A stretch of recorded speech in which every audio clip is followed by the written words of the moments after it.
Now, why does that work every time? Alrighty, well, obviously, as always, we'll be getting started now. Rabbi, with the prayer. Thank you. All right, everybody. All right, let's focus in for a moment here. It's always nice when we get together and everybody loves each other and spends good time together. It's one of the beautiful things about this Whitestone Republican Club. It's not just a political event. It's a wonderful, friendly, social event. Okay, I'm going to wait till everybody settles down a little bit. All right.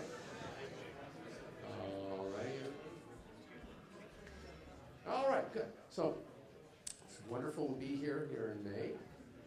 And I just want to share a few words with you. We have seen a lot of things going on just recently in this past week or so.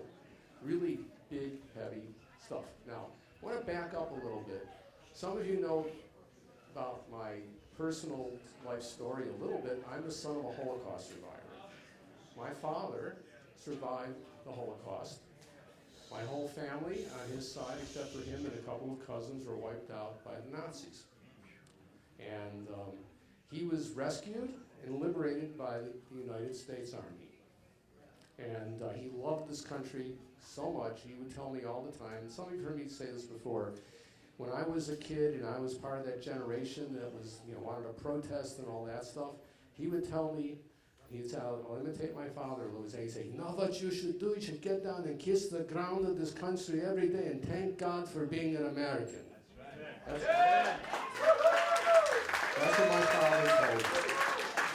Now, in the dark days of the Holocaust, my father, he had a Jewish sense of humor also. He'd look up at the sky and say, we're the chosen people. Maybe you should choose somebody else, he would say sometimes. In the midst of all that. And he would never have imagined the world that we live in today, for the wicked stuff that goes on, but also the positive things that have happened also. This past week, the state of Israel observed what's called Yom Ha'atzmaut. It was the anniversary of the independence of the state of Israel.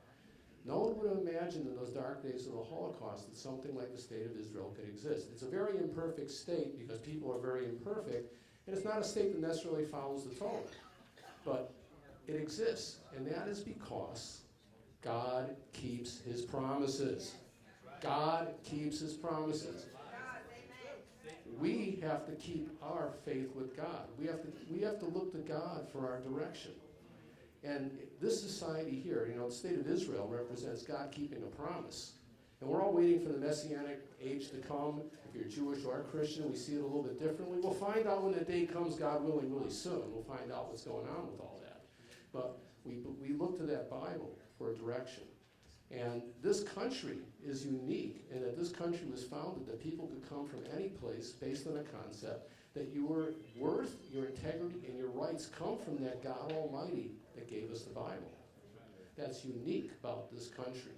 Now, if this country is going to be a place that's going to serve as that example of God's presence in the world, we have to fight to make sure that this is a godly country. And that fight is going on.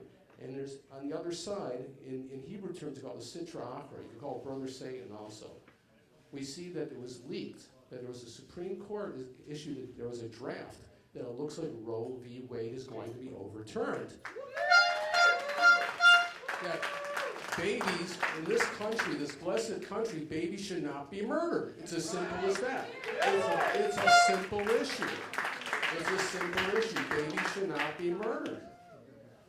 The same idiots who are telling you that a woman has to have autonomy over her body are the same people who are telling you the government has a right to inject anything they want into your body. These are the same people. So we have to resist this. And right now we see that these demonic forces are trying to cause all kinds of tumult in this country. Ronnie sent me a video. And you wouldn't believe what this video showed. Right in Manhattan, the pro-baby killers came out to do some kind of a demonstration, and this woman looked like she was demonically possessed. Some of you have seen this video. She pulled out some kind of a thing with rags and baby dolls, and she said she's killing her babies. I mean, we are up against it, folks. The battle lines are drawn. The battle lines are drawn. And people like to say, don't mix religion and politics. That's not true, okay? That's not true, because the politics are how a country is run. And if we're going to keep this country to be a blessed institution, a blessed country that represents in God we trust, then we have to trust God and do the right thing and not worry about getting certain people upset. We have to do the right thing, we have to stand up for what's right, and we have to fight against the forces that want to turn the United States of America on a federal level, on a state level, and on a city level, and a community level. They want to turn the whole country into Sodom and Gomorrah. That's what they want to do. That's what they want to do.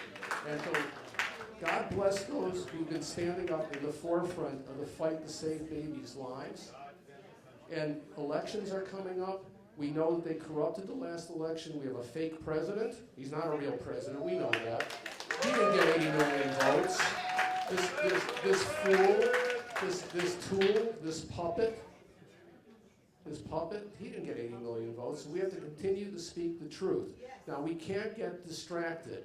Conservatives are being split right now. They just passed something in Congress, in the House of Representatives. Some of us are calling it the America Last legislation. They're shipping off now $40 billion to the corrupt kleptocrats and the Nazis in Ukraine. And at the same time in this country, when our infrastructure is falling apart, and there's so much need in this country, they're causing inflation and everything else. So yes, I'm not going to let anybody say that I'm a tool of Vladimir Putin. There's nothing to do with that. It's that we believe that this country's needs come first, even when it comes to Israel. I would rather have Israel not take any aid. Israel should stand on their own 2 feet and not have to be subject to being manipulated by whoever's in the White House. So I'm going to call on us to stand up and ask for God's blessings. We've got serious stuff here. Sometimes I joke around and I say funny things when I start off. But you know what? It was a very serious week, and it makes it very clear that all of us, I talked about this last time, the Bible says, Kadoshim to you. You have to try to be holy. Make yourself holy. How you make yourself holy is you make yourself a vessel for God's blessing. And you do that by starting in your community. Love your neighbor like yourself. You want to love your neighbor like yourself, you start out by right here in this community was an example of it, getting Vicky Palladino elected to the city council as an example of love your brother like yourself. And we can't stop there. We're going to get together. We're going to save this community. We started right here. We're going to save the city. We can't be discouraged. Wickedness wants us to become depressed and discouraged. We have to be happy. We have to be joyous. Right now I'm being kind of serious, but when I see people joking around and loving each other and hugging each other at these meetings, this is a beautiful thing. That means we are united. We are united together. May God empower us. May God bless us. Almighty God will bless us to be successful in saving our city, our state, and the United States of America. God bless America. Let's say amen. Thank you.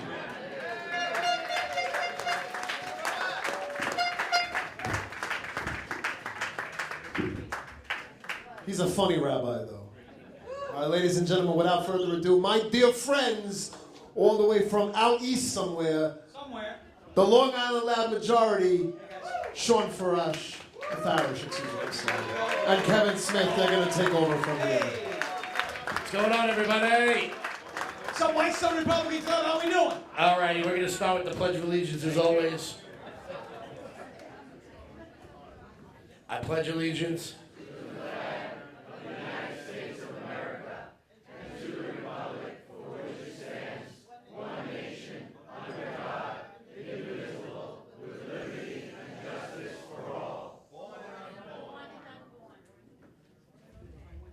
Thank you, guys. You may be seated.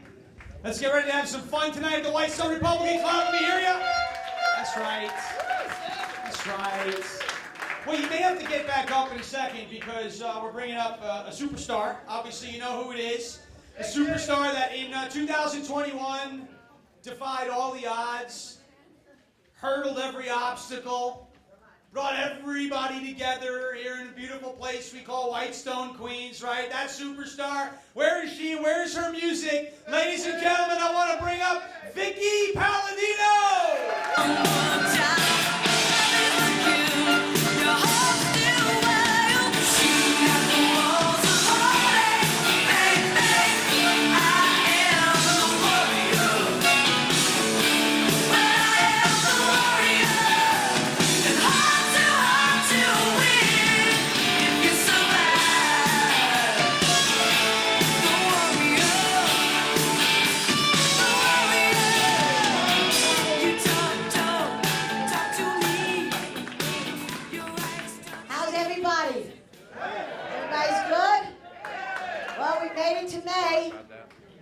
mean? We're a month away from half a year already. Who the heck would have thought, right? Everything is going very, very well. I want to thank you all for being here tonight. We've got some great candidates for you to hear and see and listen to. This is going to be, going forward, absolutely terrific. We've got a real shot at this, and we cannot take anything for granted. And as I've always said to everybody, motivate, motivate, educate, educate, and get the people up, get the people out, and get them to work hard for the good candidates that we have here tonight, as well as those that are coming up, because every month we're going to be doing one thing or another. I have some great plans for next month, so please mark your calendars for the second week of June. I'm going to work something out with my loud majority guys here. I'd like to broadcast live from the Whitestone Republican Club. Yeah, I know. And we're going to do something a little different, which would be outstanding, because I'd like to do a panel of candidates, and I'm going to let Sean and Kevin do some interviewing, like you're almost on the Johnny Carson show. So that's my thought for next month. So please don't miss it. It's going to be a packed night. It's going to be a lot of fun. And we have John Tobacco here tonight from Wise Guys. And Kara. And that's exciting because he texted me yesterday or early today, I forget. One day just goes into the other. And he talked about coming here, wants to get the pulse of things. So please, when John, he's going to be looking for some interviews, don't be shy. Get up, speak your mind. When you, I guess you're going to host it after John. Yeah, going to go around. Okay. So a little bit of news that's going on in the city council. It's budget time, and budget time won't be over until the end of June. We are about to approve what looks like, well, we're going through the budget hearings now, line by line by line, and that means committees are meeting, budget committees are meeting, concerning our police, concerning our fire departments, concerning our education system, heavy-duty stuff, really heavy duty stuff. And it looks like it's going to be somewhere around $100 billion. So these budget hearings are an excellent opportunity. As I've always said, I'm a line-by-line type of girl. I want to know where the money's going, how much is being spent, how much is being spent first, and then how it's being spent second. So I'll be bringing all that back to you. Also, there was, I don't know if anybody saw anything on me in the Daily News yesterday. Did anybody see it? Great, awesome. That's right, I didn't hear from any of you. There you go. Because usually people send me the copy of the article, and they see, there you go. It was a hit piece, it's okay. It was a hit piece. Apparently, I spoke out 3 Thursdays ago. I was doing remote from my office because it was Holy Thursday. And I had my sisters, and we had plans. We had to go shopping. Easter Sunday was just a few short days away. So I said, I never did it remotely before. I think I'm going to do remotely. Well, one thing went to another, and it started first with, how I feel about reinstate our city employees. I stopped pushing compensate because we know that's never going to happen, but let's at least go for reinstate. So Borelli put forward a resolution about the reinstatement for our city workers. So that was good. I had a prepared statement, 1, 2, 3, it was going to be quick. And his statement went beautifully. And then it was 2 days after the shooting on the subways. So it turned into an anti-cop rhetoric BS thing. It was absolutely, so far in city council, the most repulsive thing I've sat through, and I've sat through a bit now, it's 5 months in. So what I did was, Ina got up. She said her piece. Joanne got up. She said her piece.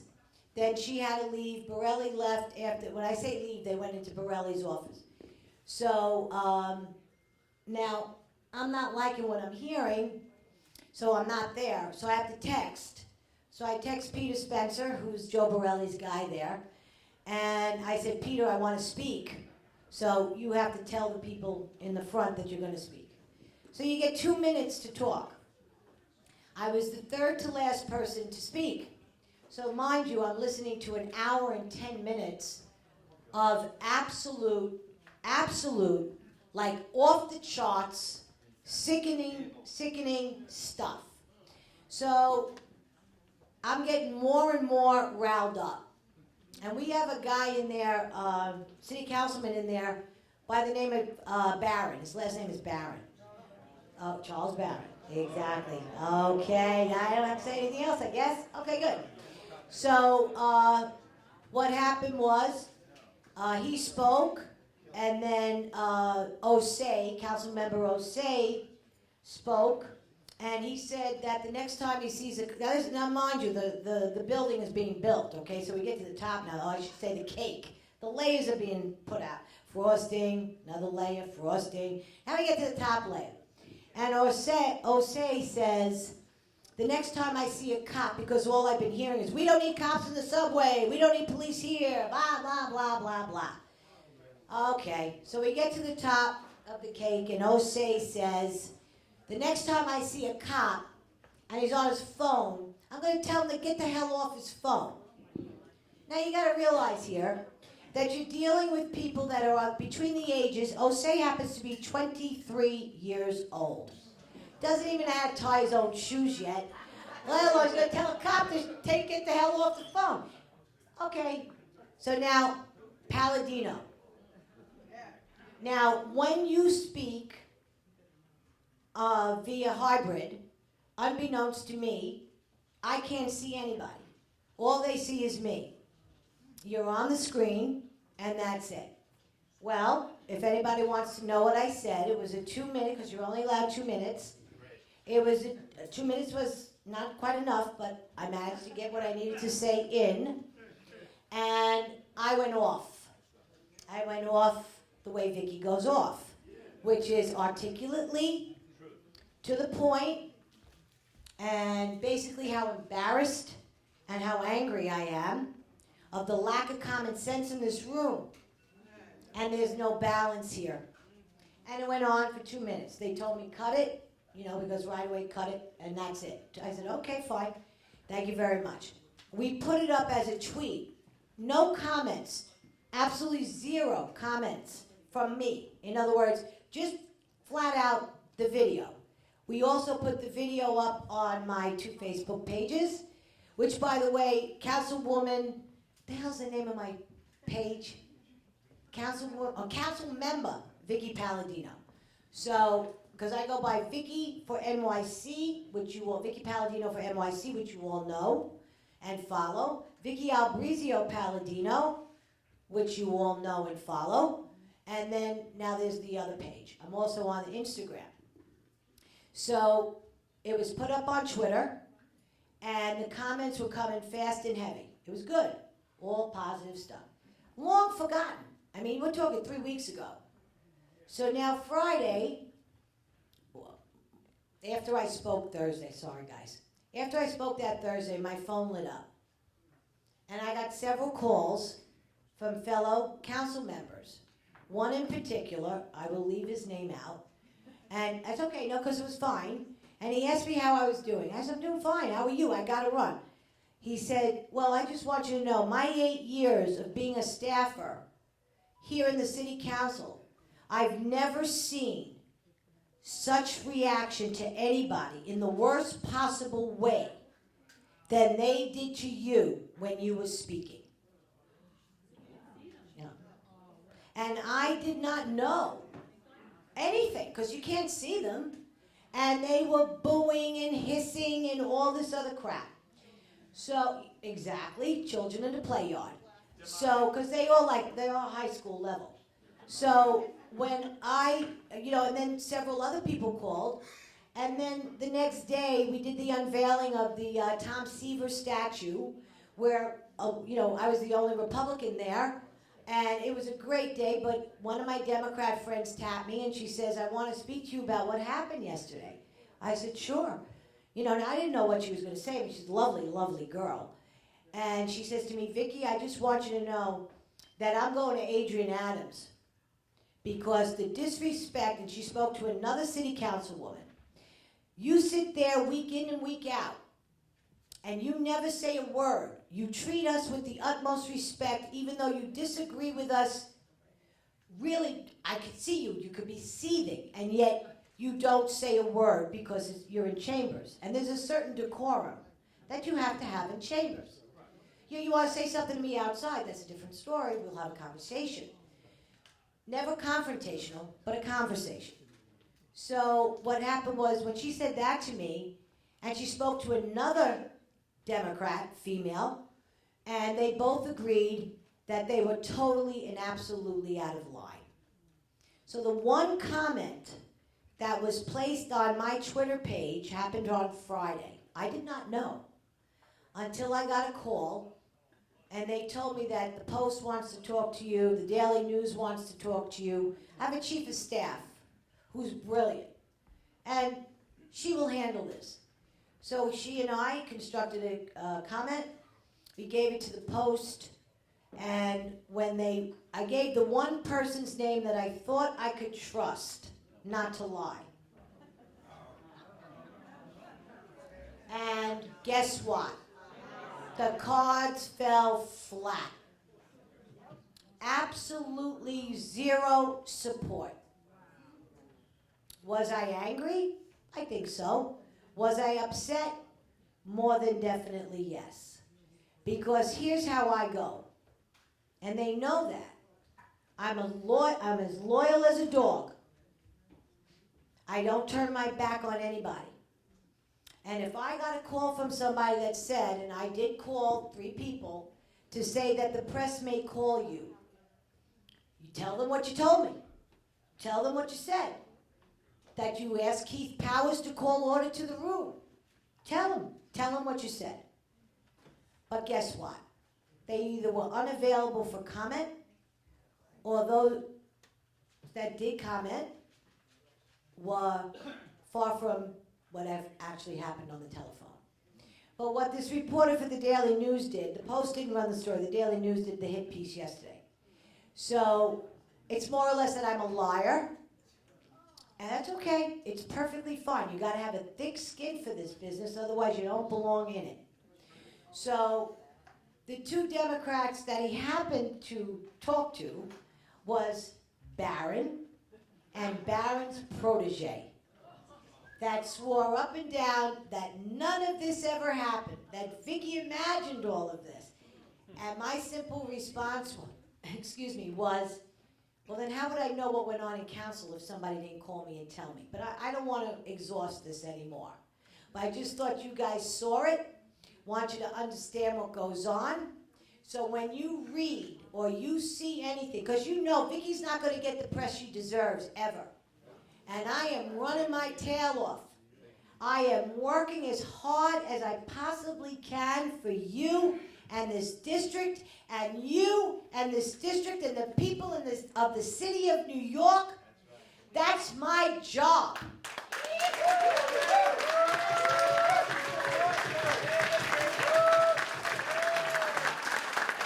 And one Democrat friend said to me, "Vicki, don't ever let this change you. Take this as a lesson learned. You have no friends.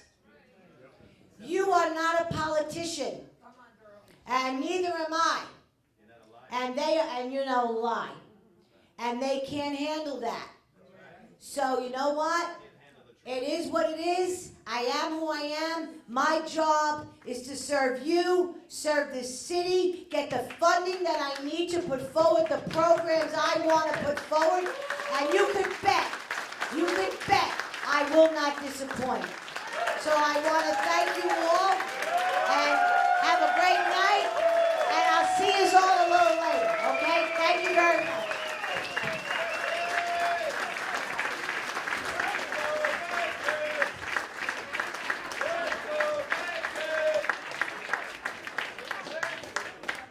All right, well, Vicky might have said that she doesn't have any friends in the city council, but let me tell you, Vicky, you got a whole lot of them here, so don't worry about it. So, if you guys would indulge us for a couple of minutes, we have a really, really big announcement tonight. Sean and I get a lot of crap in the press and from our local community. We had a... I love the press. Oh, yeah. They're my favorite. We had a state senator on Long Island compare he and I to the Oklahoma City bombers. Timothy McVeigh, ladies and gentlemen. That's what it was. So when things like this happen, there are very few people that we feel that we can turn to, Right. that we can really trust. For sure. Oh. And a lot of you guys, you guys have been so supportive of us, and we can't thank you enough for all the kind words and everything. We had a great statement from Bruce Blakeman. He came out and said that this is nonsense. Right. Plenty of state senators, gubernatorial candidates. It's been fantastic.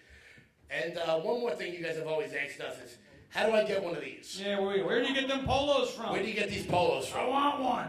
Well, that's what everyone says. They want one. Currently, 5 people have these. 5 people. It's our inner circle. It's 2 of us, Heather, Jamie, and Dana. You guys have seen them in the back. Yes. They're not here today, but today we are bringing in a 6th member of our crew.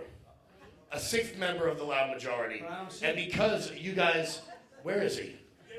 Where'd he go? He actually walked out of the room for this? The one time we don't want him to leave and he leaves? Somebody get him, please. All right, time to do what we do best. Let's fill some content. All right, so Sean, do the impression Hey for guys, a little bit. no, what Kevin was saying, obviously, we've been through some crap. We've had some. He's back. We've been through some crap. They call us a terrorist. They call us white supremacists. They call us Nazis. They call us all these terrible things. Well, we've decided, it's finally time. Does a lot of work. He's in the trenches with us all the time. He's always wanted one, so it's perfectly. You want to say what you want to guys, prepared. Bring up the 6th member of the loud majority, Russell Schneider. It's draft day, buddy.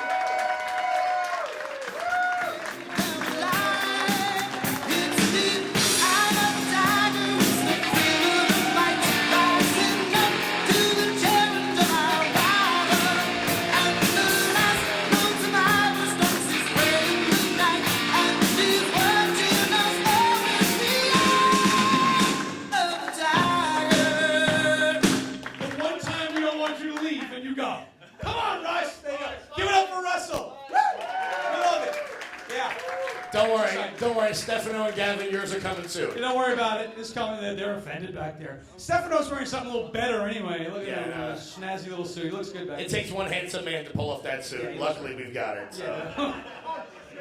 You changed the definition of handsome like Fauci changed the definition of vaccine. I love you, Steph.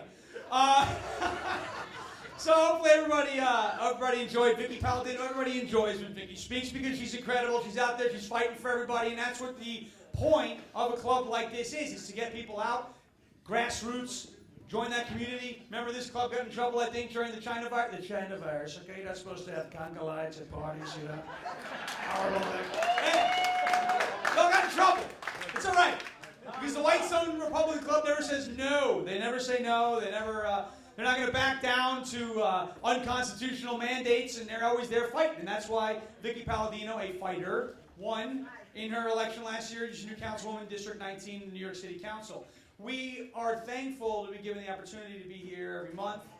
Thankful for the platform and for the exposure, and to meet each and every one of you out here in Queens, because obviously being out east on Long Island, kind of feel a little detached every now and then. I love when they tell us we're out east. We're out east, we're not. We're west. Yeah, we're west, compared to the real out east. The real out which is a disaster that is known as the Hamptons. Which is actually east, I'm pretty sure that's western Portugal. And it's Joy Behar territory. Joy Behar territory.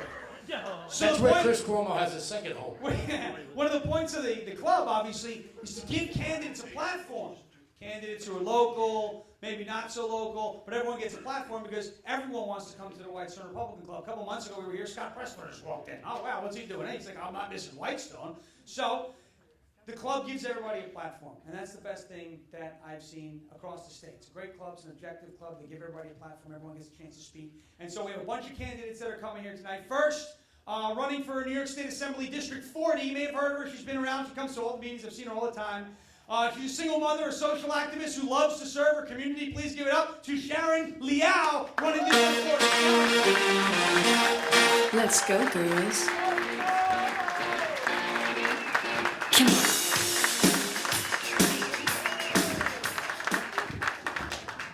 Hello everyone, my name is Sharon Liao. How are you today? I'm just like you because I'm also from the grassroots also. Yeah, my family immigrated to America in 1985. And we have been opened our candy store. And we've been like a prenatatory, for like 11 years in Amherst. Yes. So I know how you feel. So you stand in the store 14 hours a day, from morning to the night. Yes, and I believe no Democrat candidate been there because only God is lawyer. Okay, you can see only candidate is lawyer. They don't care about small business owner, but I am the small business owner, and I know who you are. Yeah.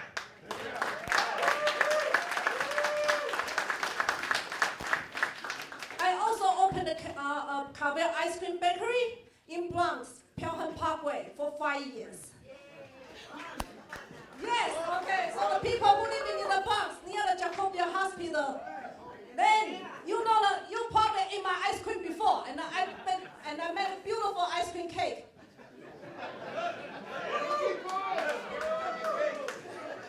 Now I sold the store 10 years ago, but still, okay, I'm very American. Now, even though I'm Asian, but I know everything about America. Yes, okay. So, yes.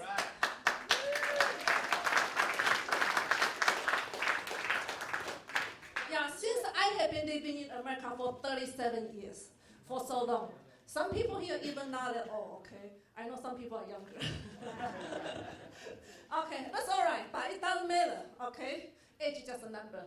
Yeah, we don't care, right? Age is just a number. Okay, yes, okay, yeah, because the reason I'm going to run for the candidate is because I want to support a small business. Yeah, I'm the Max Fortune advisor, vice president. Yeah, and I have like 500 small business with me. And also I have a lot of Asian women and who is like run their own business also. And we only help. Yeah, since Bezazio become the New York City mayor, yeah, he has signed so many the plan which is not friendly to the small business. And we think that is not good. Yeah, because it just so many regulations to make the small business hard to run, and also a lot. And he signed like a bail reform in the year 2020. Yeah, so he released so many criminals, and so since the criminals on the street, who is going to help? Nobody help them. Yeah, and they get robbed. They get killed. I just came from the candlelight the memorial event. Yes, in the first year because there's one delivery man. Yeah, his last name is Young, and he been killed by the angry customer. Yes. Yeah, and I just came from the event. The event started from 7 o'clock, and I attend the event. I come back to here, and I feel sorry for his young wife. His son, his children he has 3 children, and the youngest one is only 2 years old. Yes, and we believe we don't want this kind of things happen. So the reason I'm coming because I want to help the small business, and I want to stop the bail reform, and we want to put the criminal back to put in the job. Where they supposed to be? Yes, okay. Yeah, so please, everybody help me because we have to fight for our right, and I'm not typical the politician because I'm not one of them. I'm standing on your side. So let's work together. Thank you, everyone. Taking care of business.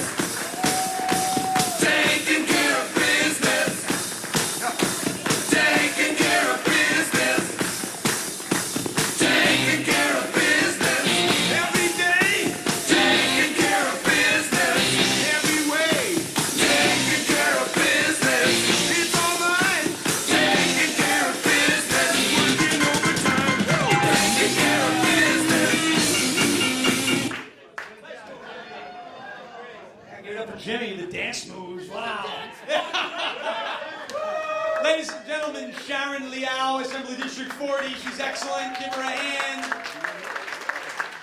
And support her. That's a story. That's a story for anybody.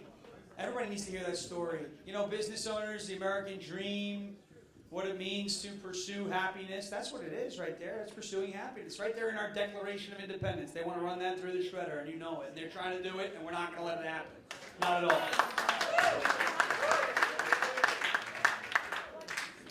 She's running for State Assembly, District 40. Yep, that's right. 4-0. She will be around after the meeting. We will move the meeting along. We got more great candidates on the list. There's a few friends I see in the back there. Everybody, we've crossed paths multiple times. We are taking back our state one step at a time. It's going to happen in 2024. We're going to make history. One way or the other, we're going to make history in 2024 in New York State. All right? And in 2022. That's what I meant. Thank you. Been a long day. I'm sorry.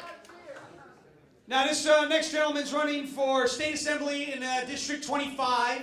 He's got a passion for public service. He's had that passion since a very young age. And his passion now is helping to serve the people in his community, as you know, building it from the ground up. State legislatures, governorships, everything at the state level. You understand that if you put a friendly state legislature and a friendly governor in place, the federal government doesn't matter anymore. Don't you want to live in a state like Florida? Don't you want to live in a state like Florida? Well, you can make New York a state like Florida by getting out and supporting people like Sharon and getting out and supporting people like our next speaker, running in State Assembly District 25, Seth Breland. Where are you, Seth? Splish splash, I was taking a bath, long about a Saturday night. Rubbed up, just relaxing in the tub, thinking everything was alright. You know, so I'm Seth Breland. I'm running for 25th Assembly District against Working Families Party Neely Rosick. And I don't know if anybody's been to a Democratic club, but there is no party like a Whitestone Republican club. The energy in this room has translated into victories across the city, starting right here with Vicky, starting with Curtis around the city, and we're going to do the same thing this year in 2022. Absolutely. They're all drunk. I just came from a public safety town hall in Fresh Meadows. I don't know if you guys heard, but there was a shooting of teenagers in Fresh Meadows. I grew up in Fresh Meadows my entire life. And the fact that this neighborhood where I used to go to the park at 8 p.m. and stay out there late at night and have frozen grapes, I can't do anymore. Our kids can't do anymore. Our seniors can't do anymore. Whether you're in Fresh Meadows, in Whitestone, Bayside, our New Yorkers, our residents are suffering. We are suffering under bail laws and criminal laws that favor the thugs, that hug the thugs and are soft on crime. I'm a former member of the school board of Northeast Queens, and the schools. You think the streets are bad? Look at the schools. Look at the drugs in our schools. Look at the weapons in our schools. And that's why, when I get to Albany, we're going to just take away the mayoral control of our schools, and we're going to elevate parents, so parents have more to say that local leaders are making the decisions for their schools, and that our schools represent the quality that we want. That students and parents have choice where they send their kids to school. That parents can feel safe when their kids walk home from school. We are in such a crisis, a quality of life crisis, where we have developers wanting to buy up every single block and turn it into the next Lower West Side. Or where we want to put a homeless shelter or a prison next to our daycares, our schools. It just doesn't make any sense. It doesn't make any sense. And we need to actually invest in infrastructure. We need to get rid of all these bike lanes and the wasteful spending of all these. Take down the speed cameras and actually invest in making our roadways better, improving our highways, and making sure that our quality of life for every Northeast Queens resident is great. And I look forward to making sure that Vicky Palladino, that the residents of Northeast Queens, have an ally in Albany, in the Assembly, in the State Senate, and the governorship, and the Attorney General's race, and in Congress. So we are going to take back our state this year. We're going to save our state this year, and we're going to take it back from the radicals who are ruining our state. So I'll see you guys soon. Thank you. Trying to cause a big sensation. Just talking about my generation. Wow. All right. A former member of the school board. That reminds me. Tuesday, May 17th, statewide, as far as I know, we are voting for school board all over the state, Long Island. Specifically, we're all doing our votes on May 17th. We've been coming to the Whitestone Club for a little while, and we've been talking about school boards. And last year, I stood up here, and I remember promising every single one of you that we were going to start fighting critical race theory. We were going to do it in a little town called Smithtown, Long Island. And we did. And what happened was we took those 3 seats that we had contested in and got involved in, and we swept them. And then the assistant superintendent of the school district resigned. Okay? And while I'm not a person who wants to tell you about cancel culture and yay, people got fired. If you're coming for the kids, you don't deserve to be there, get the hell out of the school. That's my position. All right? And then when you're talking about children who are 5, 6, 7, 8, 9, 10, 11, 12, I can count better because I didn't take critical race theory when I was in school. I'll tell you that. Okay? 2 plus 2 is 4, and that's not racist. Okay? And when you look at that, and you see what's going on in these schools, and you think, when you're a parent, you surrender your right. You surrender your right to parenting when they walk inside of that building? Are you kidding? There are people out there who believe that. And those people need to be defeated, and they will be defeated. Believe me, that's going to happen. One of those people is, quite frankly, one of the stupidest congresswomen in the history of Congress, and her name is low IQ AOC. We don't like her.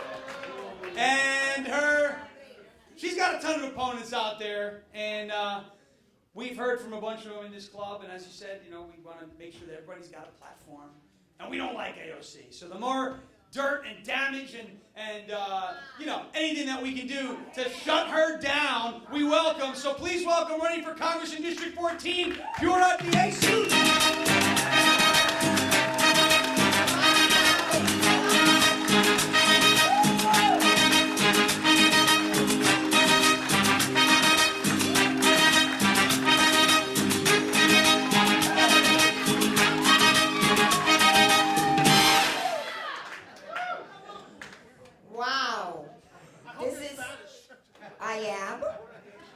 Pura de Jesus, and the Caniglio is Italian. Wow, what a mixer.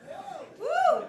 Let me tell you something. This got to be such a critical hour, the most defining moment in our nation, in our democracy.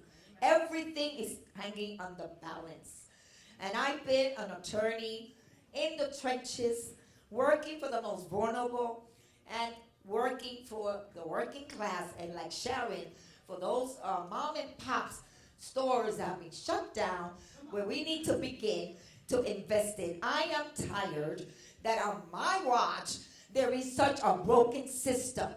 A system that's impacted every other influential societal system, like the court system, the family institution, like the immigration system, the government system, and educational system. And I made up my mind that I would take my skill, my leadership, that I would take what God has given me through the years, because I'm also a pastor, and I will use it courageously now to take it to another level, to the chambers of Congress, and let them know, all of these unelected bureaucrats, as well as AOC, I am here chosen for such a time as this. And I want to declare today that my goal is to dismantle, stop her, and dismantle along with you in this moment of empowerment, because no candidate, no politician can do it on their own. That you help us, help me, join and use your power of your voice, the power of your vote, where they betrayed that power. She betrayed that power, and she has betrayed our trust. And if we're going to have, and like Vicky Paladino, I want to greet you. I want to thank you for this honorable woman that is in the trenches and will not back down or retreat, will not sit down, but will fight with courage, because it's not about a party. It is about being an American. It is about fighting for our children. If you look at my palm card, okay, if you see reform, restore, and recover. And I don't have time. If you want to know more, you go to my website, Put Up for Congress.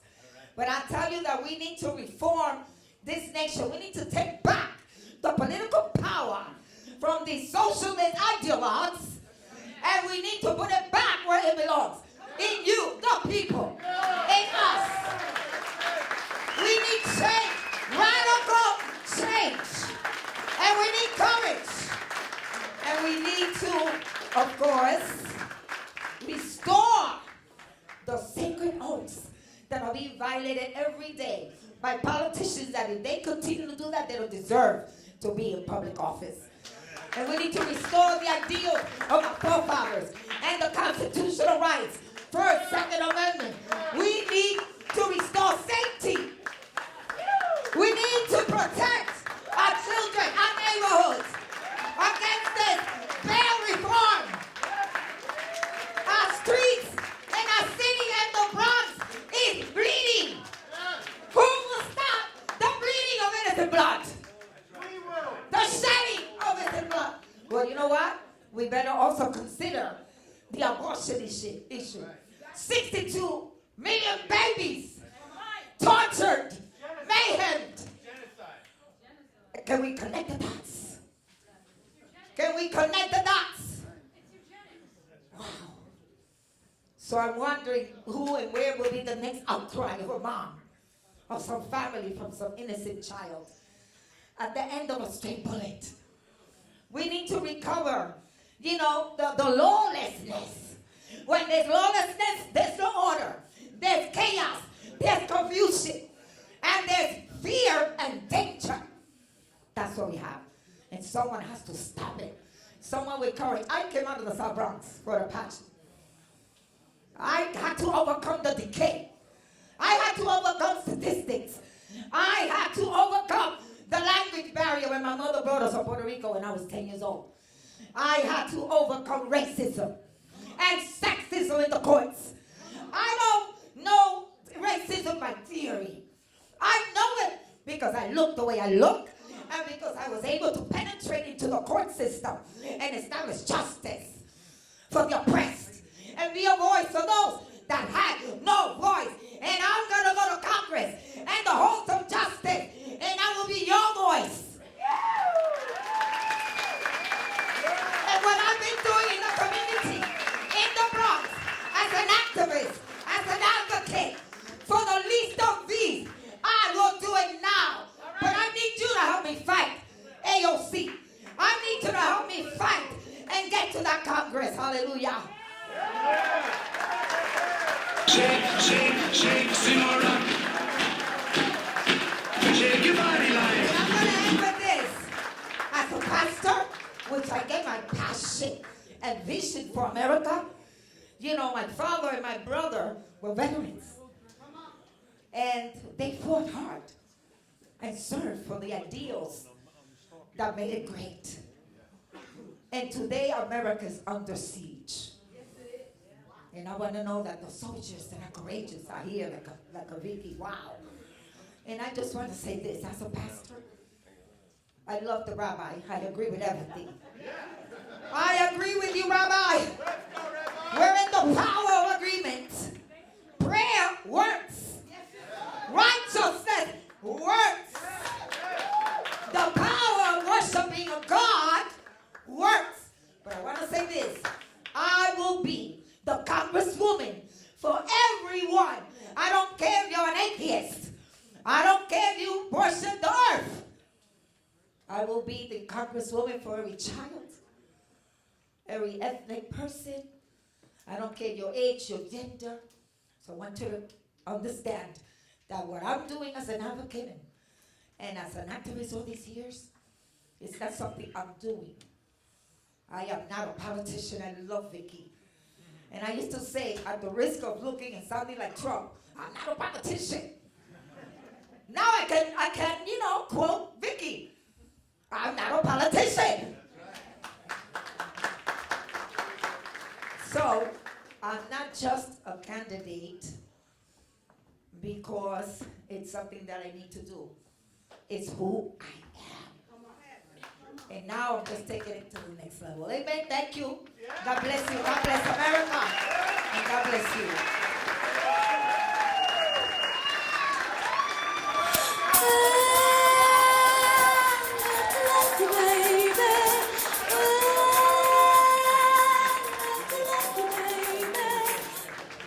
Wow, I wish I had that kind of energy, let me tell you.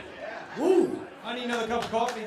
I'm tired. If everybody running for Congress brings that kind of energy, it's going to be a real red wave. Yeah, big red wave. Poor de Jesus running District 14. She mentioned a lot of things that New York City needs.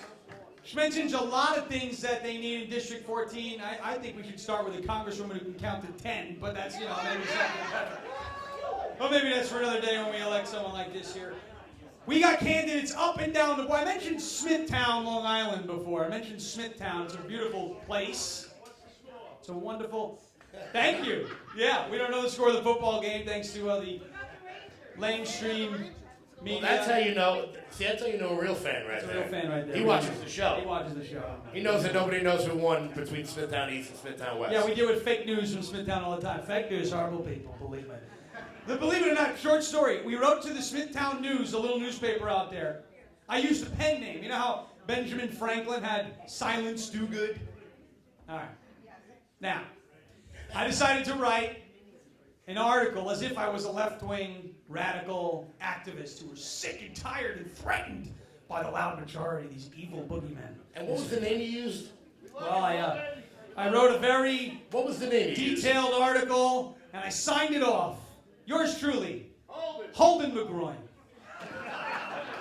And ladies and gentlemen, it got published.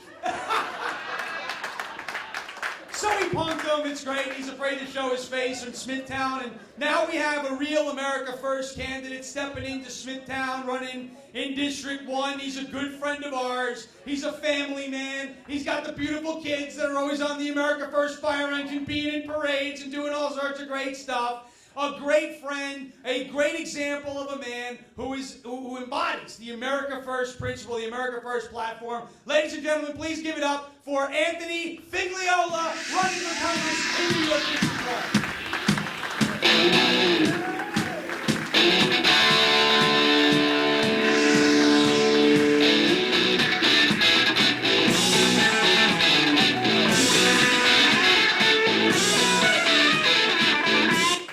Thank you so much. I hail from Suffolk County, which is probably a world away from here in Queens, but pretty much. But actually, my family actually emigrated from the borough of Queens to Suffolk County many years ago when they were giving away plots of land, and they were looking for a little bit more land, and that's where we ended up. But it's an honor actually to be here and to be with so many patriots here in New York City.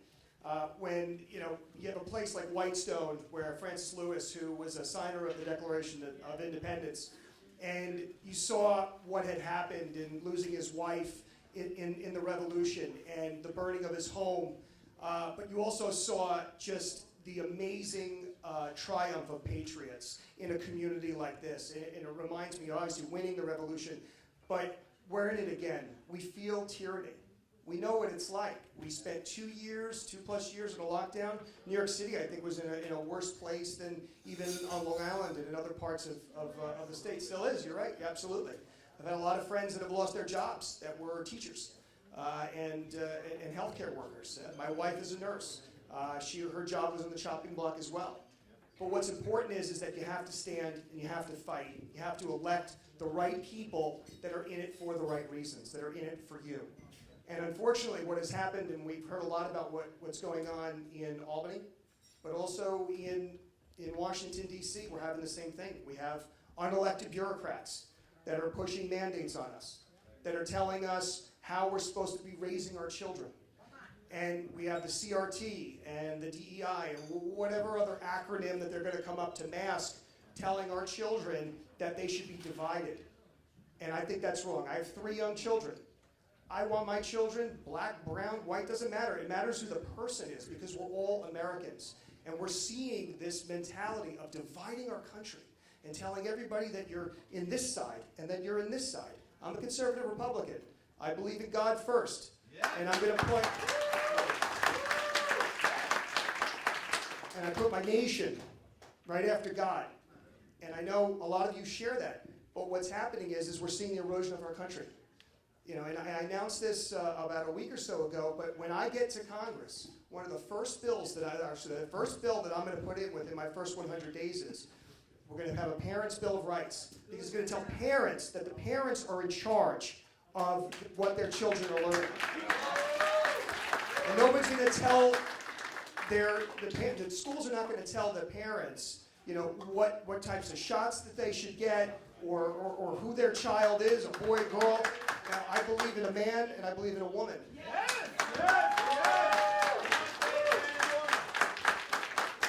But what also is important is that with this CRT, there are things that we can do if we get a Republican House and we can cut off the spigot of the money that is being poured into these types of DEI and CRT. And what I will do is I will put in a bill that is going to defund any school district that is getting federal tax dollars through the state that is funding this type of, I believe, racist policies. Because we are one America and one people. We have a country right now that is in disarray. I've walked around our district. I've met thousands and thousands of voters. You know, some people are doing well, but most people in my blue-collar district are not doing so well. We have inflation, the highest it's been in 40 years. We have empty shelves. And then this week we come to learn, as I've known, because I have young children, I have friends that have babies, that 43% of the formula in this country is gone. We don't know, supply chain, where did it go? But we find out that that's not the biggest issue. It's that it's the ultra MAGA people that are creating such problems in this country. That's the problem. It's the ultra MAGA people. It's not the fact that there are people out of work, that people can't keep up with the bills. It has to stop. We have to come together. We have to fight a way to stop this globalism, stop dividing. And unfortunately, the Democrats, the leftists, and the Washington elitists want us to be divided. They want us to forget because it distracts us from what they're doing, taking over our country. And I'm going to be there, and I'm going to fight. We're going to praise God. Amen. And I just want to say that you have to keep fighting. Coming to these things is great. Vicki has put together such a wonderful opportunity for everybody to come together. But we have to get out and we have to vote for the right people. Not rhinos. Not people that are pretending just to get your vote. We want people that love this country, that are America first. So I thank you. God bless you. God bless the United States of America. Teach your children well. Their father's hell. It's not everybody. We're going to be working our tails off to get this guy elected because, you know, Sean and I actually come from the same congressional district. Yes. And we're actually some of the least lucky Republicans in America. Yeah. Because we are currently represented by Andrew Garbarino. Andrew Garbarino. A man who voted for gun control. Gun control. A man who voted for the infrastructure bill. What? Is it working? I don't think so. There are potholes everywhere. I don't know if you've been on the Belt Parkway recently. Nothing's getting better. He voted for the January 6th Commission. January 6th. Peaceful protesters getting thrown in prison. He voted for amnesty for farm workers. Yeah. And just yesterday he voted to send $40 billion to Ukraine when we have no baby formula on our shelves. Right. And not only that, it's school board season, ladies and gentlemen. And Andrew Garbarino is the only Republican in the state of New York. The only congressional candidate Republican in the state of New York who has gotten the endorsement of NYSUT, the teachers union, NYSUT. What kind of congressman wants to? There are no congressmen, there are no candidates across the state. Because if you read about NYSUT and you read about the policies that they're looking to put forth, whether it's gender ID, vaccine mandates, universal masking, think about this. There are no candidates that NYSUT would get behind. That was about giving parental choice. There's no candidates. There's no chance. They want all the control. They are behind him because he is, and maybe I'll get in trouble for saying this, he's a useful idiot. That's what Andrew Garbarino is. He's a useful idiot for the left. So guys, it is my honor to introduce you guys to the band who's going to remove Andrew Garbarino from the United States Congress. Please welcome Captain Robert Cornicelli.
Thank you.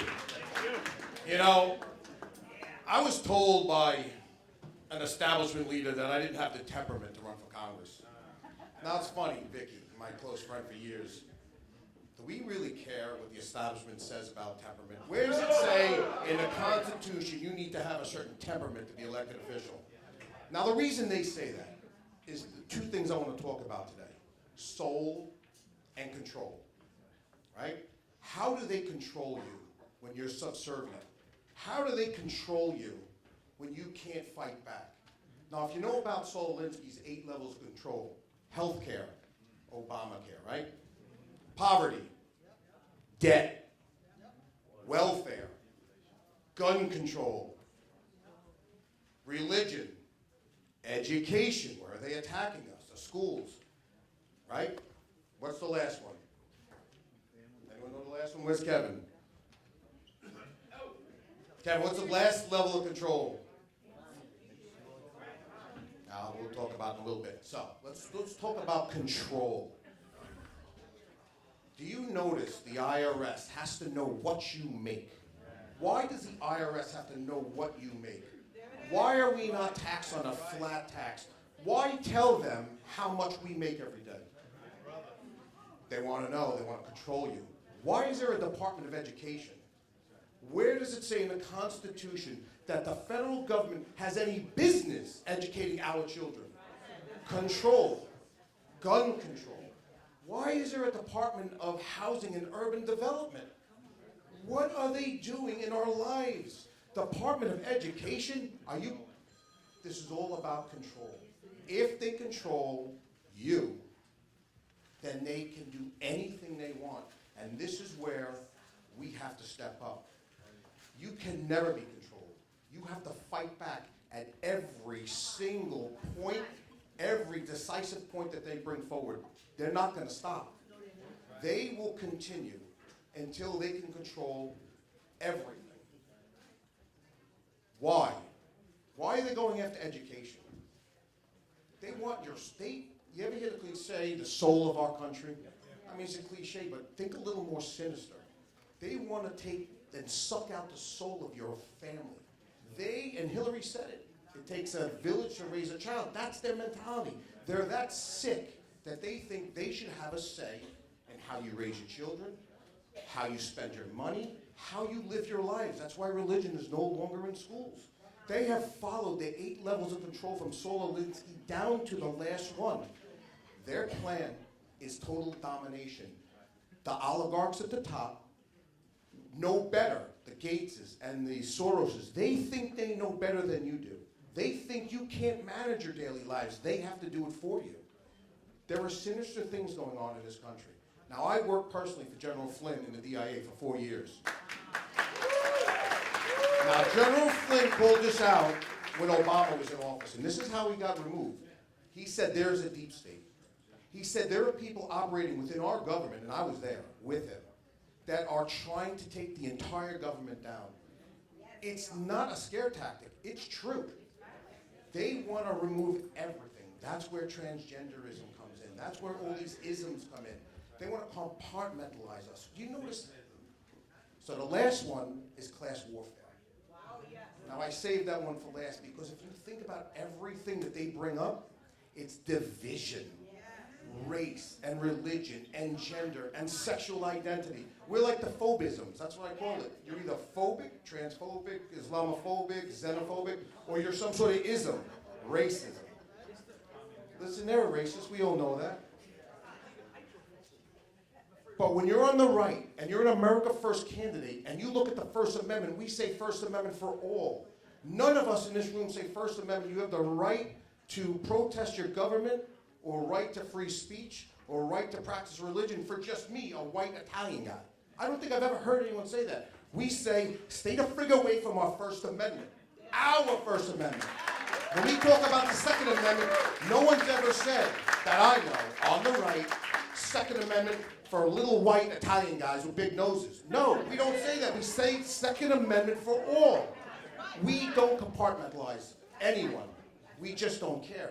But they constantly put us in these compartments to divide us. It's the last, and that's why it's last on that list. It's the most important. Keep us separated. Keep us fighting amongst each other, because as long as we're fighting each other, we do not know what they're doing.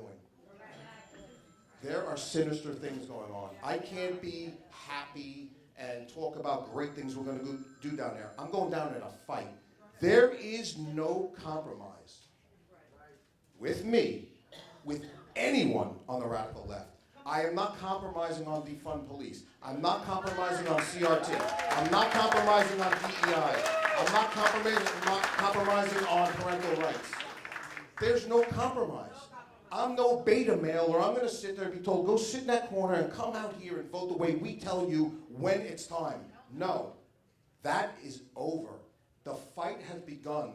They started it, and we have to finish it. And the way you finish it, the school board elections, the fire district elections, the sewer elections, every local race that there is, you have to get involved, because they'll compartmentalize you. They will. And we do it to ourselves. There are people in here for healthcare mandates or against healthcare mandates. When we win that fight, and we will, don't go back to your regular way of life. Jump on the defend police fight. And when we win the defend police fight, jump on the parental rights fight. The minute you think you won your little battle, they got you. We have to fight every battle together. Do not let them divide us. That's when they will take over this entire country. They're going to take over your lives. They're going to take over your children. Get involved in these school board races, and the one you really must get involved in. The most important that I believe in, Tommy knows, I've been saying this for 10 years. Every single person in here needs to be an elected committee person in their Republican Party. Everyone, if you are not an elected committee person right now, get on the ballot. And here's a reason. Because our party's just as bad. We have establishment leaders who line their pockets. They're like pigs in a trough. All they care about, listen, I'm a retired Army officer. I also served 8 years as enlisted. And I know this, we used to make fun of them. Officers eat last. Senior enlisted eat second to last. You know who eats first? Your Joes. The men and women out there eat first, and if there's nothing left, you suffer. That's what leaders do. That's not what our leaders do. They line their pockets and they leave crumbs for the rest of us. And the way you take it back, you become a committee person and you tell those leaders, you're not going in that back room and choosing who the next congressman is. We'll tell you, and we're going to see every rating sheet, you are picking who we choose, not who you choose. Take back these parties. Vicky should have never gone through what she went through 2 years ago. I was there. Take back your parties. Take back your schools. Take back your fire districts. It has to end, and only you can make that happen. I end with this, and I always like to end with this. They have a set of ideals they fight for. We have a constitution that we die for, and they can't take that away. Thank you. To put a boot in your ass, it's the American way. Uncle Sam put your name at the top of his list, and the Statue of Liberty started shaking her fist, and the eagle will fly, and it's gonna be hell when you hear Mother Freedom start ringing her bell, and it'll feel like the whole wide world is raining down on you.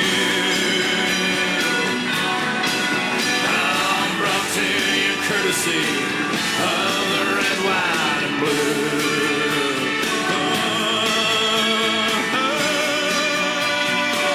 Of the red, white, and blue.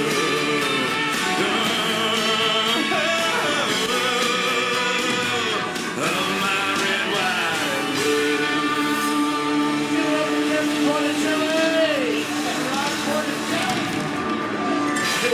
Run in addition to unseat my awful congressman, a congressman that everyone else makes fun of. But our next speaker is he's a dear friend. Well, before we go into my favorite part, I've been looking forward to this all night. All night. All night. 50-50 is still going around. They've raised $500, $250 for the winner. Raise your hand if you still want in. They will come get you. Maria's got the basket here. Anybody who still wants into the 50-50? All right, figure we throw a little. We're going to need to have a little extra 50-50 so that our next speaker can continue to afford these unbelievable suits. Some refer to him as the best dressed in the building. I throw question marks around. Some may say he's the best looking running for office. Maybe. Some may say he's the youngest. He's going to be the youngest state senator. Or some may say, looks good on you, though. Looks good on you. Some may say he just got out of Cuba in the 1950s. Yeah. I just say, Stefano Forte, get up here. Hey, That's so still. You can best believe that he's a macho man. He's a special white son in anybody's land. Hey, hey, hey, hey, hey. Macho, macho, macho man. Yeah. I got to be a macho, macho, macho. I got to be a macho. Take a hell, macho, macho,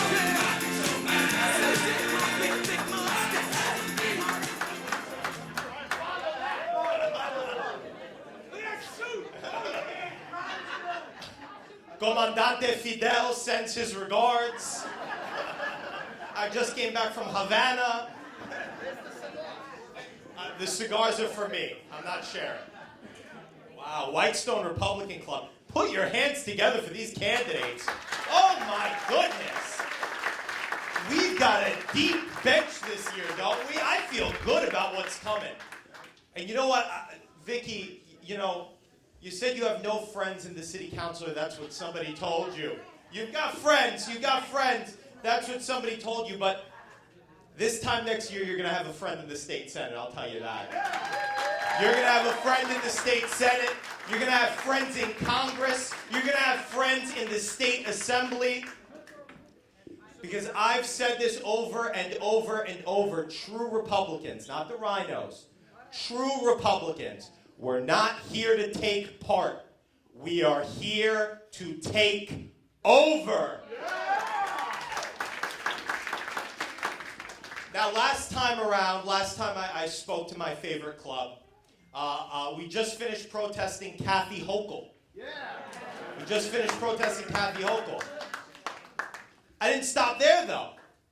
Today, myself and Seth Breland, who you just heard, we just crashed the Democrat town hall on public safety.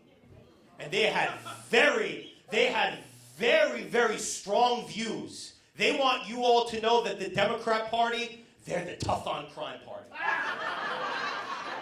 Can you believe that? They're the tough on crime party. Riding on their watch, No. They want to back the blue. Can you believe it? Our views are so popular, the Democrats are starting to use them now. Can you believe it? But anyway, we went in there, and my great opponent, Toby Ann Stavitsky, was there. Has anybody even heard of her? A couple of you, She's your state. I'm so sorry. We'll change that in a few months. She goes in and she answers a question, and there were a couple questions. They said, is drug dealing bail eligible? It is not bail eligible. You get slapped on the butt and sent right back out to deal some more heroin and cocaine. Then they said, well, what's going on with the recidivism? People are getting brought in and then taken out. And she says, and I couldn't believe it, she says, we need to give judges more judicial discretion. Really? It's like we've been saying that for a couple years now, haven't we? Exactly. So what are they doing here? Their party is the one out throwing a fit right now. Spray painting churches, trying to intimidate judges, all of which is illegal. You can't do that. But like Tucker Carlson said, they want a government by tantrum. That's the way they intend to lead. But people are wising up. People are beginning to say, wait a minute. This is not what you've been saying for so long. You're the party that wanted to defund the police. You're the party that wants to let criminals out. You're the party that allowed the BLM protesters to post bail, and they paid for their legal bills. And exactly. So they've been coming over to me now, Democrats, people that have been voting Democrat for years. They're saying to me, I just can't do it anymore. How many people here in the room have their Democrat friends saying that to them? Yes. A lot of you. They're saying we just can't do it anymore. And you know why they can't do it anymore? Because they see what single party rule has done to our state. They see what the Democrats have done to our state. They've seen what I was about to call her Kathy Cuomo. I might as well. Kathy Cuomo, what she's doing to our state. They locked us down.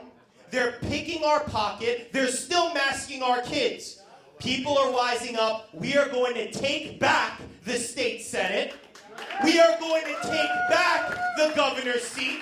We're going to do some real damage in the assembly seats. Because change is coming. People are tired of the same old. When we get in there, priority number one is repealing cashless bail.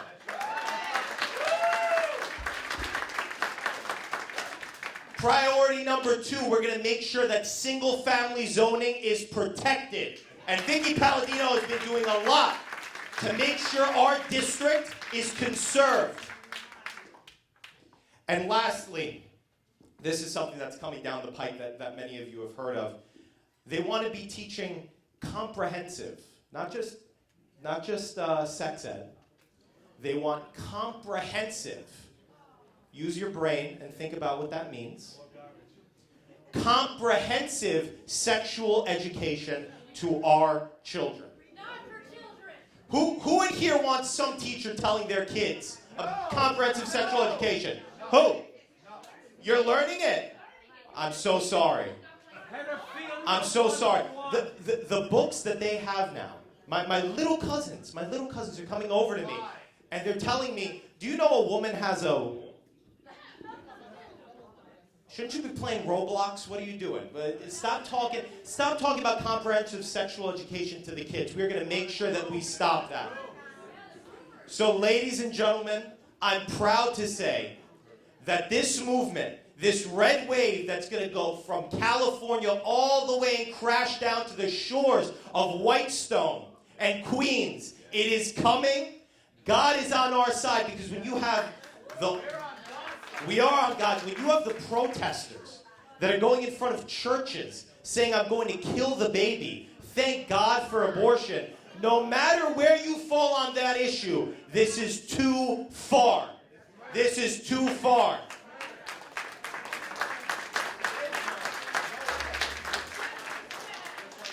Ladies and gentlemen, if you want to learn more about this, follow my Facebook page, Stefano Forte, for State Senate. Follow me on Instagram, Twitter, Steph4Queens, the number 4 Queens. And if you want to see what's going on my website, it's www.steph4queens.com. Let's take back our country. Let's take back New York. And let's take back Queens.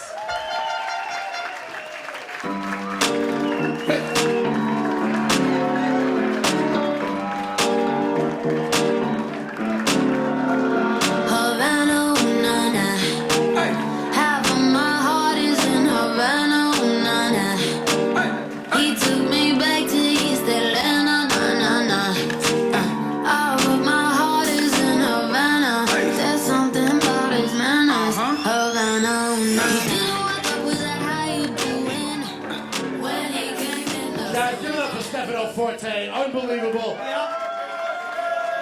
Guys, we need each and every one of you to help get people like Stefano elected.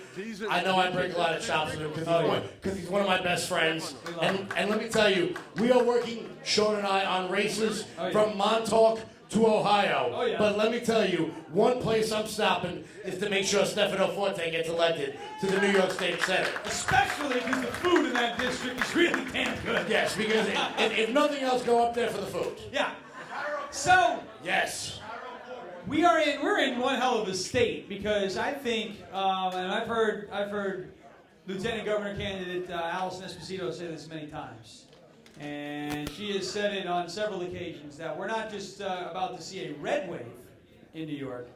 We're about to see a common sense wave in New York. And that's how we're going to reach across the aisle. I'm not saying we're going to make friends with Democrats or shake hands or backroom deals. No. But we do want to be the big tent. If you're sick and tired of deadly streets, sick and tired of people showing up dismembered in Forest Hills, sick and tired of inflation and high gas prices and no baby formula and crime and people getting attacked by hammers on the subways. If you're sick and tired of that stuff, use common sense and stop voting for the same crap that you've been voting for that led to this mess. That's the point.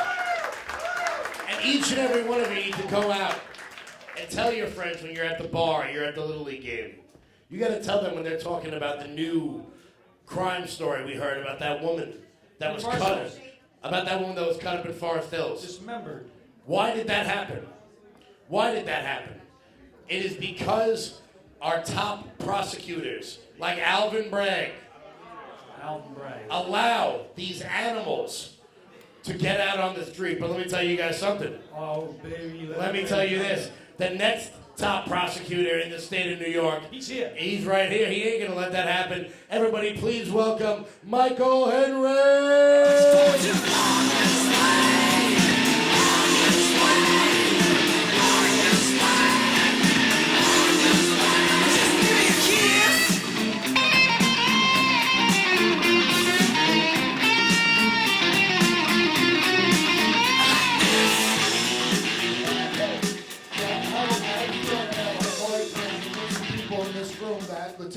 Doesn't deserve a second term. So look, 2022 is going to be a great year for Republicans, but it's also, quite frankly, an eye-opening year for all New Yorkers. Because under one-party Democrat control of this state, what have we got? Crime, corruption, businesses shuttering, a mass exodus of your friends and family. And the people are opening their eyes to this. And what they see now is a governor that's currently in office who's a complete, unconfident, nervous wreck who's in over her head. And what they seen was the Democrats, including my opponent, try to seize more power by gerrymandering map lines. And even the New York Court of Appeals said this was so brazen that it was unconstitutional, and now these maps are in the garbage can where they belong.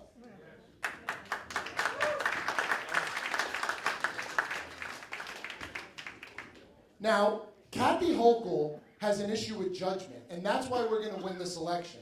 Because the very first thing she did as governor was rush to pick a defund the police supporter and now federally indicted Brian Benjamin to be her lieutenant governor. Right. Well, I mean, and then now she picked a Latino who's not even a Latino to be her lieutenant governor. But what were really her options? The other options were Tom Suozzi's lieutenant governor, who Tom Suozzi spells her name wrong in his materials, and Jumaane Williams, lieutenant governor candidate, who's living in the tent in the state capitol like a hobo. So, but there's something else here. Letitia James, my opponent, was the #1 recipient of money from the man who was the reason Brian Benjamin was federally indicted, Jerry Migdal. And it wasn't until I publicly called her out in a press conference that she started to explain how this money was being returned. Letitia James is tasked with being the chief law enforcement officer of this state. You know what she stands for? She's enthusiastically supported bail reform, and if you don't believe me, Google what she said about 2 hours ago. She stood quietly as parole boards were letting out cop killers, serial sex offenders, and serial killers. In 2020, when there were riots in New York City, she didn't investigate who was behind the riots. She investigated the NYPD, and then she sued them. She's against qualified immunity. And now she wants to introduce a de-escalation bill that makes it nearly impossible for a police officer to use force during an arrest. I can tell you, my father was a police officer who spent weeks in a hospital early in his career after saving an infant out of a burning building. The last thing you want are law enforcement and first responders tasked with making split-second life-or-death decisions to waste critical seconds overthinking because some political hack in Albany wants to come for their badge and their pension.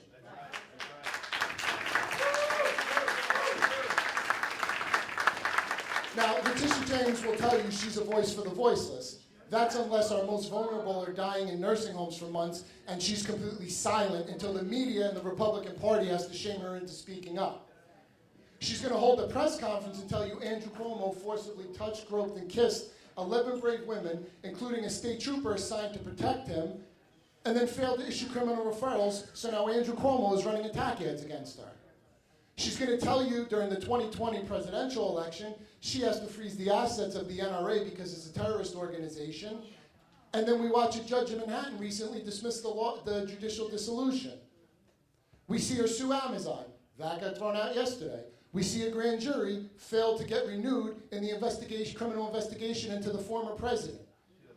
Letitia, no, she knows what she's doing. She's a political grandstander, but the problem is, all this grandstanding, what did it get her? It got her a run for governor that lasted about as long as this meeting tonight's going to last. But the people aren't fooled. And the one thing is, throughout this state, people say, why are we going to win this time? Why do you think we're confident? How are we going to get the votes downstate? Give me some reasons, and I give you reasons. Vicky Palladino.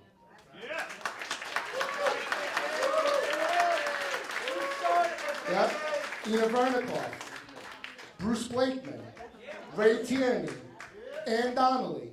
2021 started something. What it did was it opened the eyes, because now the people of this state understand one thing. They understand that it's the Republican Party that's going to put victims' rights ahead of criminals' rights. They understand it's the Republican Party that's going to put an end to this victim-generating bail reform law and this anti-police, pro-criminal mentality that swept this state and the city council. By the way, I wouldn't be too upset that I didn't have friends on that city council. Letitia James doesn't want the NYPD in the subways. Right. Because they'll be arresting too many people of color, she said. And she disagrees with the mayor on this. And the other thing is, the people of the state understand now that you have a right to protect your family with the Second Amendment. You have the right to educate your kids and have those conversations with your kids instead of teachers. And what they understand is it's the Republican Party that's going to restore a sense of what's right and wrong in society and start to let people know that they need to have a fear of consequence. Because we can't continue on like this. We can't continue on. Everywhere you go in the state, all you hear is bad stories.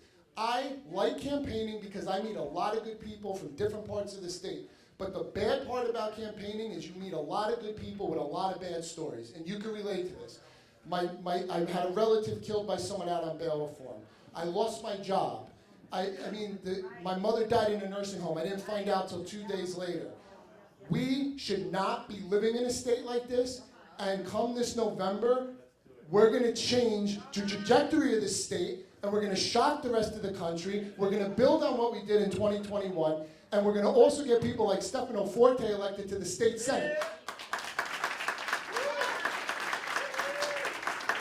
because it's not only good enough to have a Republican governor and a Republican attorney general, you need legislators that are going to have the backbone and the spine to stand up to legislation that's bad, to repeal it, and to implement new legislation.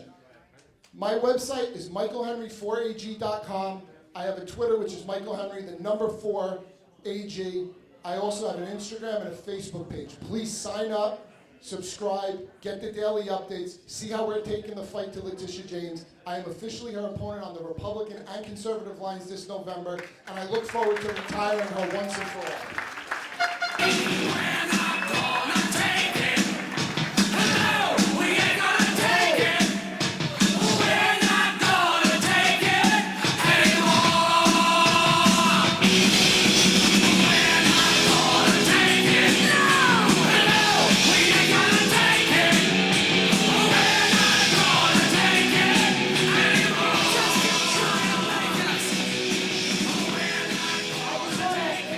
Before I give the mic back, everybody who's talking tonight, these people have a damn good chance of winning.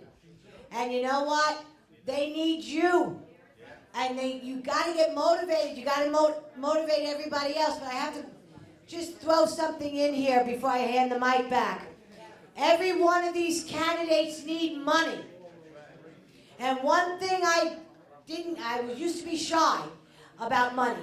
I'm going to tell you right now, without money, this isn't going to happen. They need money. Go to their sites, please, and donate. Get your friends to donate, because without that, they cannot print materials. Without that, they cannot get the work done that needs to be done on the ground. This is a ground game, folks, and Michael Henry's got a damn good shot. We can change the Attorney General of this state. Do not underestimate that. Stefano needs money. Put your hands in your pocket and donate. Donate to every one of these people that you saw here tonight. We got one more guest coming up, but I'm going to let the loud majority introduce him. Oh, hey, guys. Wow, give it up for Vicky again. Who is better than Vicky Palladino? I don't know. Nobody. Vicky's going to be very busy soon. You know, Memorial Day's around the corner. The 100th anniversary of the Whitestone Memorial Day Parade is this year, May 30th, 11 a.m., rain or shine. Vicky's actually going to be speaking there. She's going to be marching there, representing Whitestone as a city councilwoman and the president of the Whitestone Republican Club. And it's just very important that if anybody can make it to that event, it's important to be able to pass that tradition along, you know. I know we're in Whitestone, so we may be in, I hate to say, maybe Met country out here, sorry. You're damn right we are. But the pinstripes and the Yankees and tradition and all that good stuff, we all know. I'm not a Met fan, but tradition relies on us to pass that tradition along, right? So it's very important. If you're available that day, come down, represent Whitestone at the Whitestone Memorial Day Parade, Monday, May 30th, 11 a.m., rain or shine. More on that. Keep it locked on the Whitestone Republican Club. But we do have one more speaker coming up. He's okay. He's all right. He's all right. He's all right. He's all right. Okay. He's all right.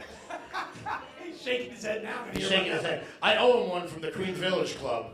He's okay. Event.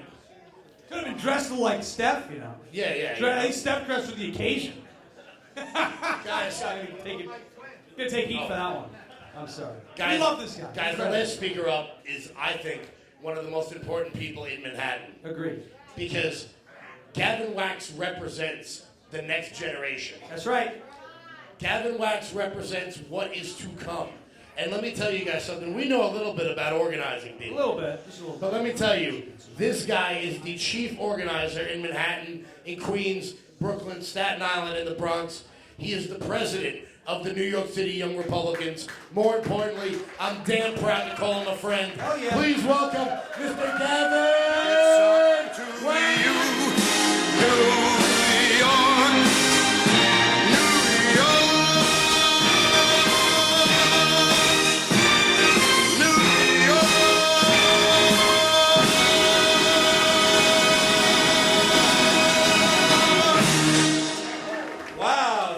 so much. Loud majority. You guys are fantastic. I have to give it back to Kevin Smith and to Sean. What you guys have done on Long Island, you have built an army, a grassroots army that needs to be replicated across this country. You hold elected officials accountable, you hold candidates accountable, and you are making a difference on the ground. What you're doing is God's work. Thank you guys so much for everything you do. And I know everyone describes you guys as way far out east. I don't know, you said it was Western Portugal or something. I don't know if Kevin went to geography class, but that doesn't matter.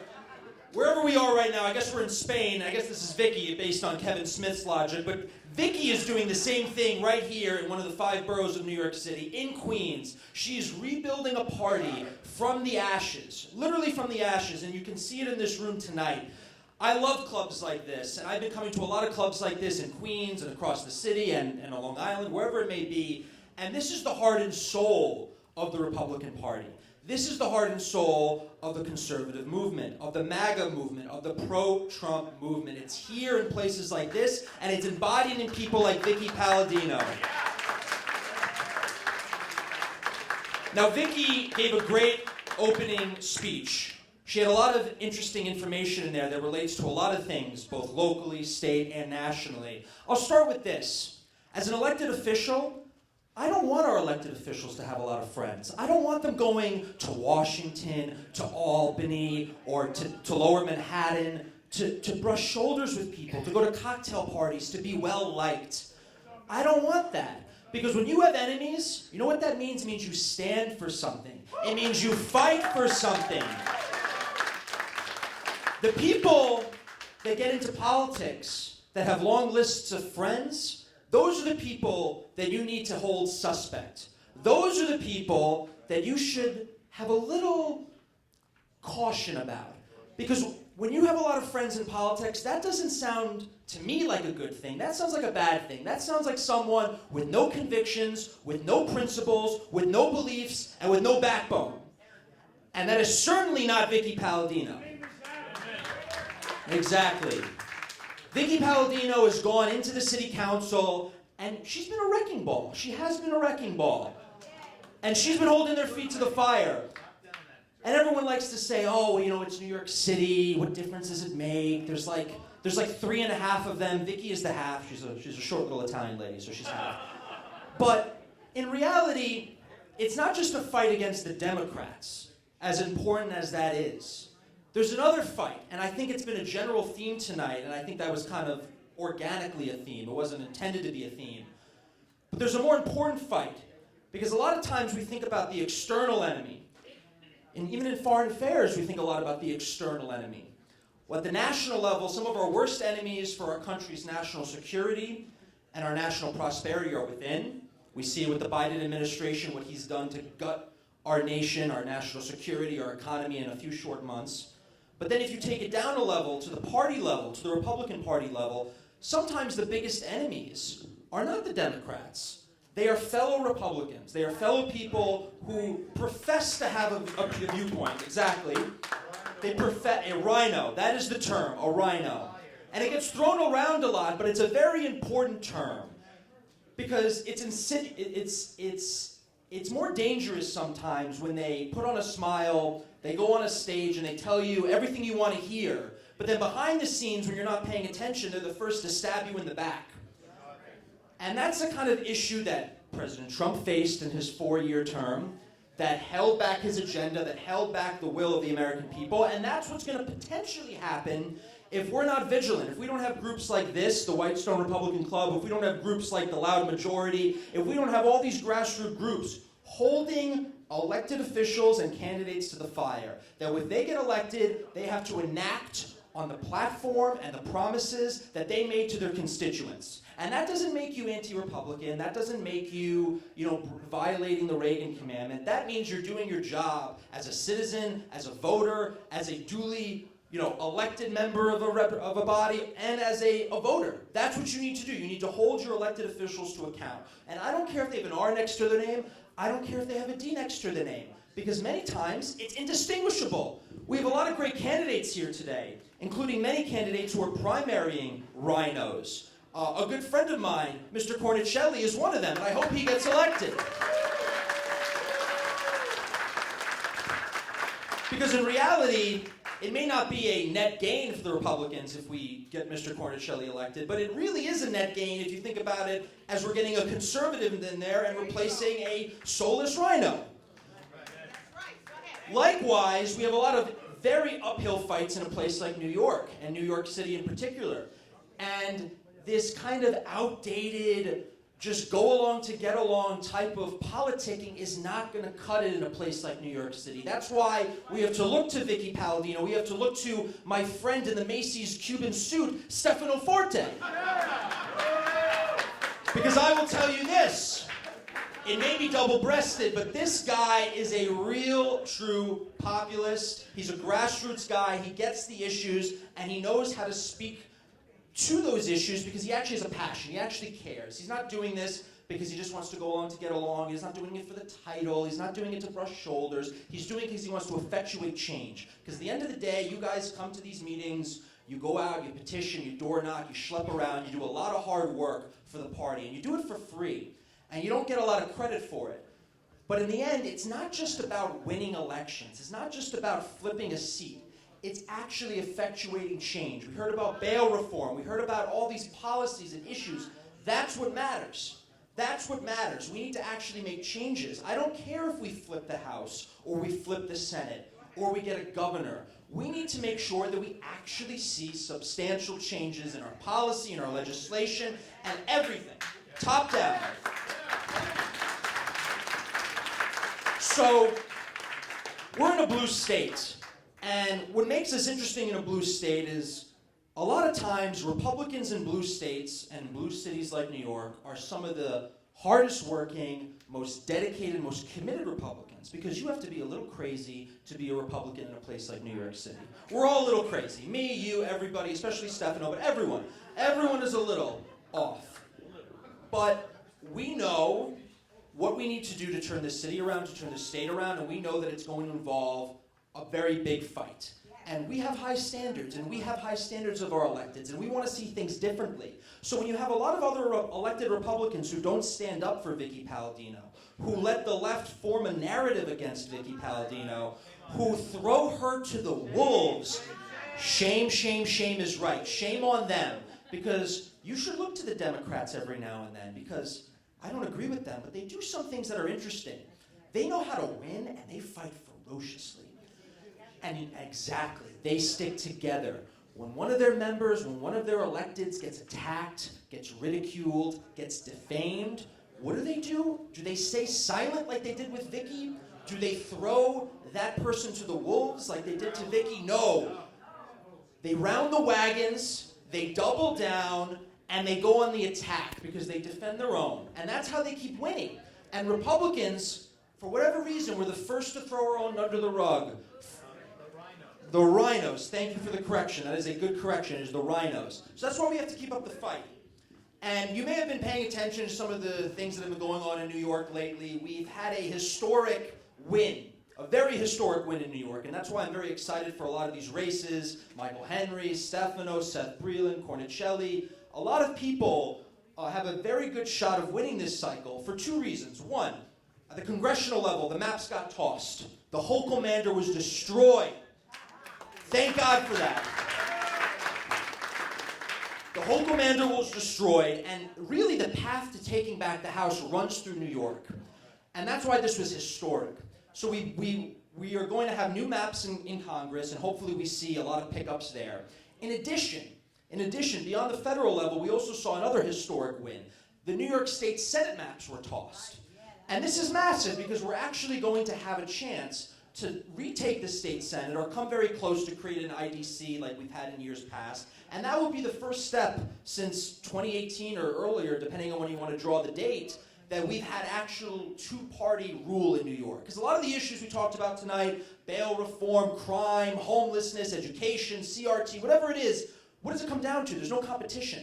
The Democrats can ram through everything they want, and no one's going to call them out because the other guys are either rhinos or they just don't have the numbers. Now we have a chance to retake the state senate. That puts us in a position of power to make demands, to push back, and to bring some sanity back into Albany and hopefully see some reform. So we got those two massive victories. Now most recently, through my club, the New York Young Republican Club, we noticed something that was a little off, and it was a little interesting. There's two chambers to the state legislature here in New York. You have a state senate, which is the upper house, and you have a lower house, the state assembly. Similar to the House of Representatives, the lower house, and the upper house, the Senate at the federal level. For some reason, the courts all ruled that the legislative maps were unconstitutional. They were completely circumventing the will of the people of New York, who voted for a process in 2014 through an amendment process that said this is how we are going to create bipartisan maps, that we are going to create fair maps, that we're going to create legal maps that guarantee everyone solid representation in their legislature. Well, it turns out that some Republicans, we can call them rhinos, 14 of them out of 43 in the state assembly decided, you know what? We don't care what the people of New York voted for. We don't care that they voted for a certain system and a certain set of rules in terms of how we're going to get our maps approved. You know what we're going to do? Us 14 jolly old fellows, we're going to pat ourselves on the back, we're going to smoke our cigars, and we're going to go over the hall, and we're going to talk to our Democratic friends, and we're going to cut a dirty Albany deal. We are going to cut a deal with the Dems. They're going to give us a little quid pro quo, and we're going to vote for their unconstitutional, illegal, gerrymandered maps. Now, this is disgusting. Why is it disgusting? Well, we're used to a lot of these rhinos breaking rank. You know, they vote for the Jan 6 committee like Garba Rhino. They vote for that fake infrastructure bill. They vote for a lot of bull crap. But what made this even more damning is that this is a issue that only comes up once a decade. You have a census every 10 years, and you draw the maps. And this is very crucial, because the maps determine who controls what. And this doesn't come around a lot. In fact, I believe the last time Republicans actually had a chance at drawing the maps in the New York State Assembly was pre-Great Depression. 1970. That was the last time they controlled it. Was that the last time they drew the maps? So we're talking about a long time. And this would have presented a historic opportunity that for the first time in many, many decades, a generation, that someone other than the Democrats in Albany could draw the map for the state assembly. And we, will probably still be at a disadvantage. It is New York after all. I'm not going to sell you something that's not true. But it's all about the margins. You can break a super minority and you can have more seats, and you can have more influence, and you can push more legislation, and you can force the Democrats to come to the table. So that's why it was so important. But 14 Democrats in Albany decided, no. We're going to cut a deal. We're going to give this a veneer of bipartisanship, and we're going to push it through. The judge that ruled against the congressional maps, against the state senate maps, he originally ruled that the assembly map is unconstitutional. It went all the way up to the highest court in New York, the Court of Appeals, and they also said in a footnote, these maps are all unconstitutional, but the only problem was that no one appealed that assembly map, so we have to keep it, it has to be standing even though it's illegal and unconstitutional. That's the justice system for you. So we filed a motion and we said, Your Honor, these maps are unconstitutional. We're asking you to enforce the law in the state of New York and knock these maps out, and please present fair maps to the people of New York. And you know what? That'll help a place like Queens. That'll help a place like Brooklyn, where you have a lot of communities, whether it's Whitestone, College Point, Bayside, Middle Village, South Brooklyn, wherever it is, Rockaway, can't forget Rockaway, Howard Beach, Bell Harbor. You have a lot of pockets of Republicans that don't have proper representation, that they're gerrymandered in Democratic districts. So a place like New York City would have benefited tremendously from this. And we wanted to fight back. So we filed a motion, we raised a lot of money, we had a lot of donors, including people in this room, Cornicelli, Forte, a lot of people supported it. We brought a motion forward, and the judge said, you're absolutely right. These maps, well, it gets bad. These maps are unconstitutional. They're illegal. They are horrible. But it's the timing. We just can't. We gotta allow illegal maps to stand. So that came down today. It was very unfortunate. It was a blow. We're going to keep fighting.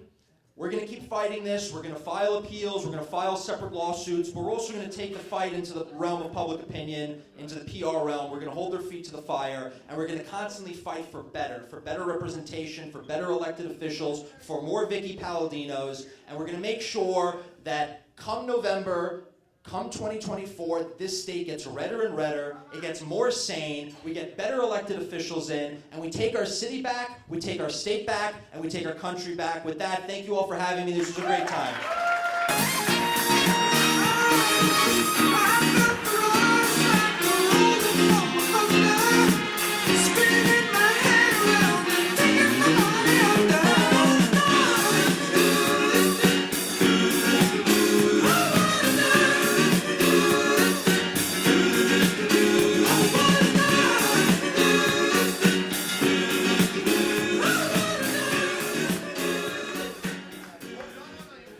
Guys, if there's one thing I know, it's leaders. And Gavin Wax is a leader. If you guys have any kids or grandkids, nieces, nephews who want to get involved, have them go to the NewYorkYoungRepublicans.com. Check out their website, get involved, because these guys do better work in New York City than almost anybody. And we have a great year ahead of us. What the hell is that? Oh, 50-50, the thing you guys have all been waiting for. The big old 50-50. We're mixing it up real good over here. It's not rigged. It's not